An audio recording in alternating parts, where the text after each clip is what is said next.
നമസ്കാരം, ഞാൻ Pooja Vijayan. Chemmanur international jewellers Kaumudi ഹെഡ്ലൈൻസിലേക്ക് സ്വാഗതം. Powered by ARMC. മയൂരവർണം ചൂടി കൗമാരോത്സവം. കലോത്സവ കാഴ്ചകളുടെ മയിൽപീലി വർണ്ണത്തിൽ തലസ്ഥാനം. 3 ദിനം പിന്നിട്ട മേളയിൽ 467 പോയിന്റുമായി പാലക്കാടിന്റെ മുന്നേറ്റം. മലപ്പുറം രണ്ടാമതും കോഴിക്കോട് 3-ാം സ്ഥാനത്തും.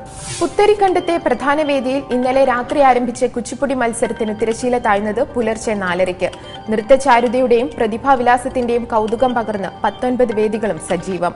പ്രധാന വേദിയിൽ ഇന്ന് മാർഗം കളിയും ഭരതനാട്യവും. നിരോധനം നൽകുന്ന പ്രതീക്ഷ. റബ്ബർ മേഖലയെ പിടിച്ചു നിർത്താൻ നിർണായക പ്രഖ്യാപനവുമായി കേന്ദ്ര സർക്കാർ.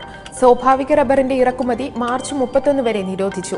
ഇതു സംബന്ധിച്ച വാണിജ്യ മന്ത്രാലയത്തിന്റെ ഉത്തരവ് പുറത്തിറങ്ങിയത് ഇന്നലെ. റബ്ബർ ഇറക്കുമതി ചെന്നൈ, മുംബൈ തുറമുഖങ്ങൾ വഴി മാത്രമാക്കിക്കൊണ്ട് കേന്ദ്രം നേരത്തെ വിജ്ഞാപനം ഇറക്കിയിരുന്നു.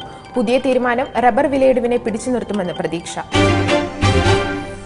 കുരുക്കിടാൻ CBI. കതിരൂർ കുരുക്കിൽ CPM. മനോജ് വധക്കേസിൽ P. ജയരാജൻ പ്രതി ചേർക്കപ്പെട്ട സാഹചര്യത്തെ രാഷ്ട്രീയമായി നേരിടാൻ CPM. പാർട്ടി ജില്ലാ സെക്രട്ടറിയുടെ അറസ്റ്റിനൊരുങ്ങി CBI. അന്വേഷണ ഏജൻസി നടപ്പാക്കാൻ ശ്രമിക്കുന്നത് RSS അജണ്ട എന്ന് CPM ആരോപണം. UAPA ഉൾപ്പെടെ ജാമ്യമില്ലാ വകുപ്പുകൾ ചേർത്ത് ജയരാജനെ പ്രതിയാക്കി CBI ആദ്യ കുറ്റപത്രം സമർപ്പിച്ചത് ഇന്നലെ.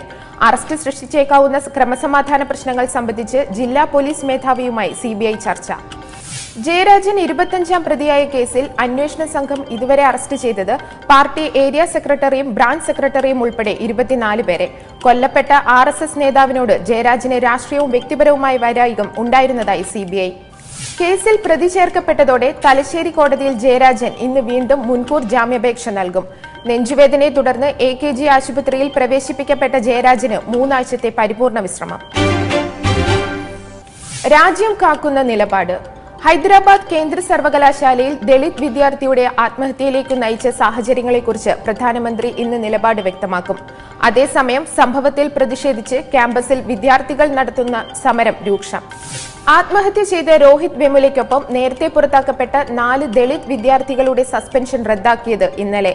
എന്നാൽ സംഭവത്തിൽ കേന്ദ്രമന്ത്രിമാരായ ബണ്ടാരു ദത്താത്രേയുടെയും സ്മൃതി ഇറാനിയുടെയും രാജി ആവശ്യത്തിൽ വിട്ടുവീഴ്ചയില്ലെന്ന് സമരസമിതി.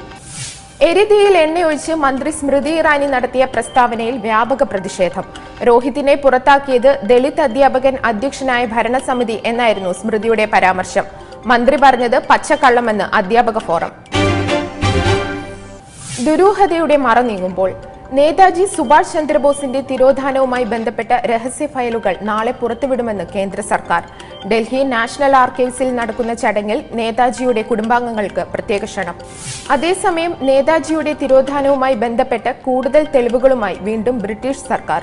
ഇന്നലെ പുറത്തുവിട്ടത് ബോസിന്റെ സംസ്കാര ചടങ്ങുകളുമായി ബന്ധപ്പെട്ട വിശദാംശങ്ങൾ. 1945 ഓഗസ്റ്റ് 18-ന് വിമാനാപകടത്തിൽ മരിച്ച നേതാജിയുടെ മൃതദേഹം സംസ്കരിച്ചത് ഓഗസ്റ്റ് 22-ന്.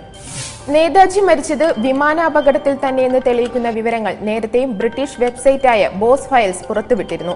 പുതിയ വെളിപ്പെടുത്തൽ സുഭാഷ് ചന്ദ്രബോസിന്റെ അവസാന വാക്കുകളും ദൃക്സാക്ഷി വിവരങ്ങളും പുറത്തുവിട്ടതിന് പിന്നാലെ.